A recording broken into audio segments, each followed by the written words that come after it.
আসসালামু আলাইকুম।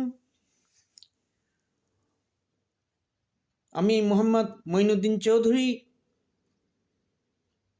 আপনাদের সবাইকে স্বাগত জানাচ্ছি আমার চ্যানেলে। আজকে আমার লেখাপড়া সংক্রান্ত বা পড়ালেখা সংক্রান্ত প্রথম ভিডিও দিলাম।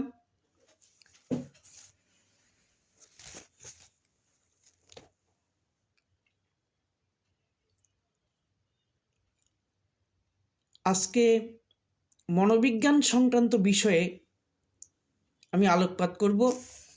মনোবিজ্ঞানের একটা বিশেষ অংশ নিয়ে আমি আলোচনা করতে যাচ্ছি, আর সেটা হচ্ছে major specialities in the field of psychology, অর্থাৎ মনোবিজ্ঞানের ক্ষেত্রে যে প্রধান বিশেষত্ব, প্রধান স্পেশালিটিস, সে সম্পর্কে আমরা আলোচনা করব।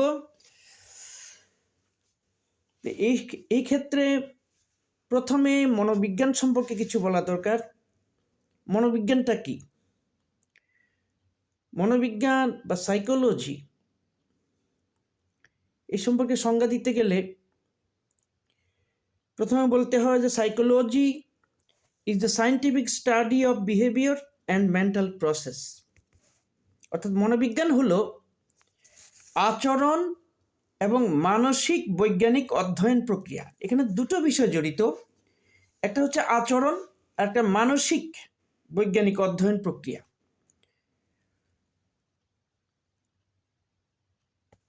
একটা বিহেভিয়ার, একটা মেন্টাল প্রসেস। কিন্তু এটুকু বললেই তো চলবে না, আরও কিছু বলতে হয়। তাহলে এখন আমরা এটাকে আর একটু বাড়াতে হবে, এটার সাথে যুক্ত করতে হবে মনোবিজ্ঞান হলো আচরণ এবং মানসিক বৈজ্ঞানিক অধ্যয়ন প্রক্রিয়া। শুধু মানুষ যা করে তা নয়, বরং এটি তাদের জৈবিক কার্যকলাপ বা বায়োলজিক্যাল অ্যাক্টিভিটিস, অনুভূতি বা ফিলিংস, উপলব্ধি বা পারসেপশনস, স্মৃতি বা মেমোরি, যুক্তি বা রিজনিং এবং চিন্তা বা থটস, এগুলো অন্তর্ভুক্ত করে। তাহলে আমরা প্রথমত দেখতে পাচ্ছি যে মনোবিজ্ঞান হচ্ছে একটা আচরণ এবং মানসিক বৈজ্ঞানিক অধ্যয়ন প্রক্রিয়া, আর এটাতে অন্তর্ভুক্ত হয় biological activities, feelings, perceptions, memory, reasoning and thoughts. তাহলে এখন আমরা চলে আসতে পারি মনোবিজ্ঞানের ক্ষেত্রে প্রধান স্পেশালিটিস কি কি।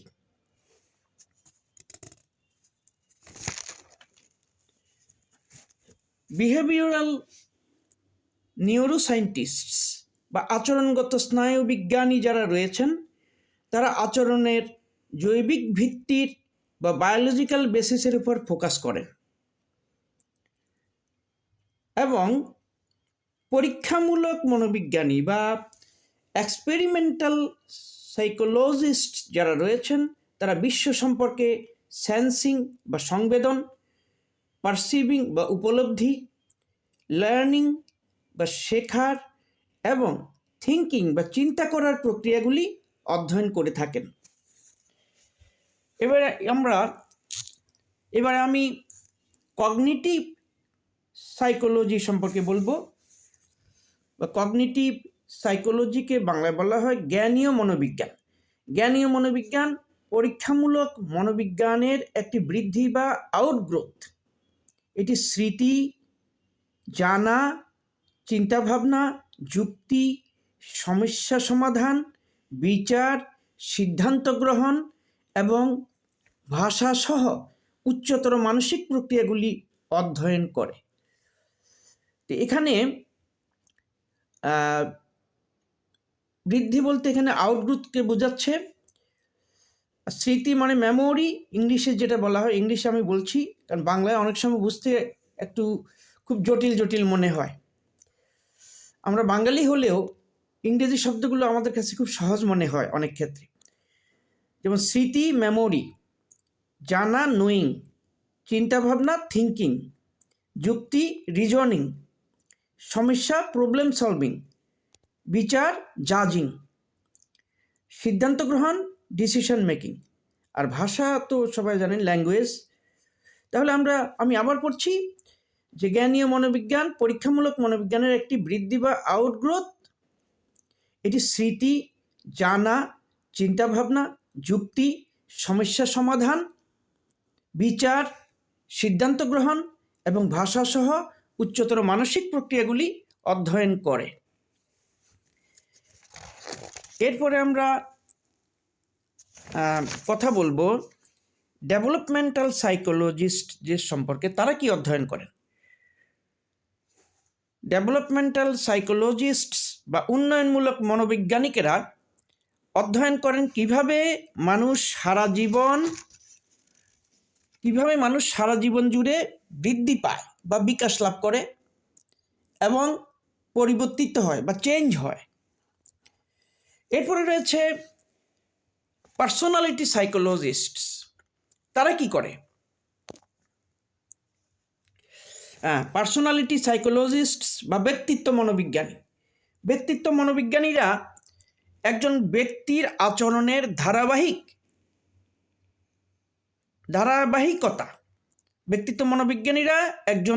আচরণের ধারাবাহিকতা বা কনসিস্টেন্সি এবং পরিবর্তন বা চেঞ্জ বিবেচনা করেন। অর্থাৎ তারা কি করেন?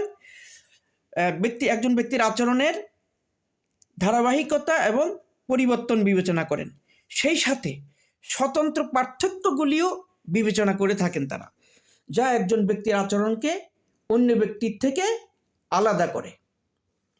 তারপরে রয়েছে হেলথ সাইকোলজিস্ট বা স্বাস্থ্য মনোবিজ্ঞানী। তারা কি করেন?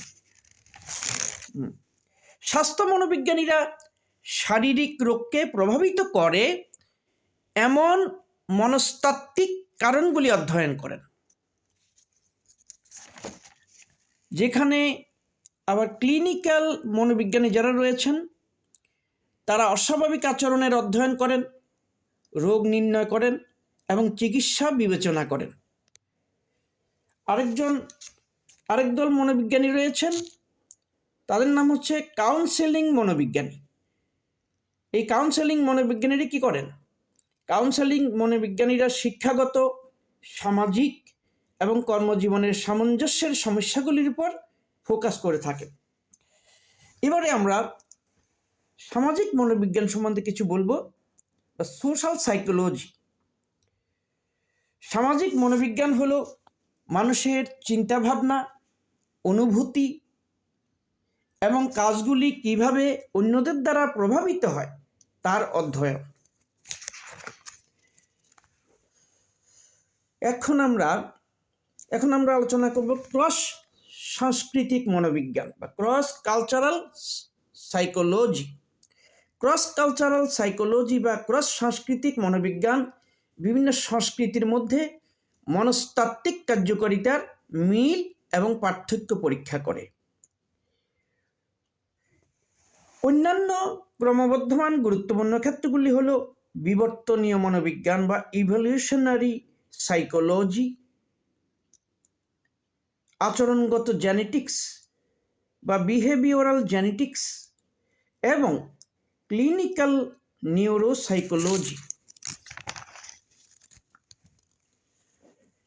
এখন আমাদের যেটা জানা দরকার সেটা হলো মনোবিজ্ঞানীরা সাধারণত কোথায় নিযুক্ত হন, তারা কোথায় কাজ করে থাকেন। মনোবিজ্ঞানীরা কোথায় কাজ করেন? Where do সাইকোলজিস্টস work? মনোবিজ্ঞানীরা বিভিন্ন সেটিংসে নিযুক্ত হন, যদিও তারা চাকরির প্রাথমিক সাইটগুলি হলো প্রাইভেট প্র্যাকটিস এবং কলেজ। অনেক মনোবিজ্ঞানী আবার হাসপাতাল, ক্লিনিক, কমিউনিটি মানসিক স্বাস্থ্যকেন্দ্র এবং কাউন্সেলিং সেন্টারে কাজ করে থাকেন। তা আমরা বলতে পারি যে এটা জাস্ট মেজর ফিল্ড। এছাড়া অনেক ফিল্ড রয়েছে, যেমন চাইল্ড সাইকোলজিস্ট শিশুদের ক্ষেত্রে কাজ করে থাকেন, এডুকেশনাল সাইকোলজিস্ট শিক্ষাক্ষেত্রে কাজ করে থাকেন, তারপর শিল্প মনোবিজ্ঞানী তারা শিল্পক্ষেত্রে কাজ করে থাকেন। এক একজনের স্পেশালিটি এক এক জায়গায় এক এক রকম, এক একজনের কাজ এক এক রকম। যিনি যে কাজে পারদর্শী তিনি সে কাজই করে থাকেন, সেই বিষয়ে তিনি পরামর্শ দিয়ে থাকেন, সেই বিষয়ে তিনি আলোকপাত করে থাকেন। আমরা এক কথায় বলতে পারি যে বিভিন্ন ক্ষেত্রে বিভিন্ন সমস্যা নির্ণয় করার জন্য এবং সমাধান দেওয়ার জন্য বিভিন্ন ধরনের মনোবিজ্ঞানী রয়েছে। ইন্ডাস্ট্রিয়াল সাইকোলজির ক্ষেত্রে আমরা এটা খুবই পরিচিত। আমরা যারা বিজনেস ডিসিপ্লিনে যারা পড়াশোনা করেছেন বা আমরা করে থাকি, যেটা নিয়ে আমরা চিন্তাভাবনা করে থাকি, সেখানেই আমরা দেখতে পাই যে সেখানে শিল্প মনোবিজ্ঞানী থাকেন। শিল্প মনোবিজ্ঞানী তাদের কাজ হচ্ছে শিল্প মনোবিজ্ঞান নিয়ে আলোচনা করা।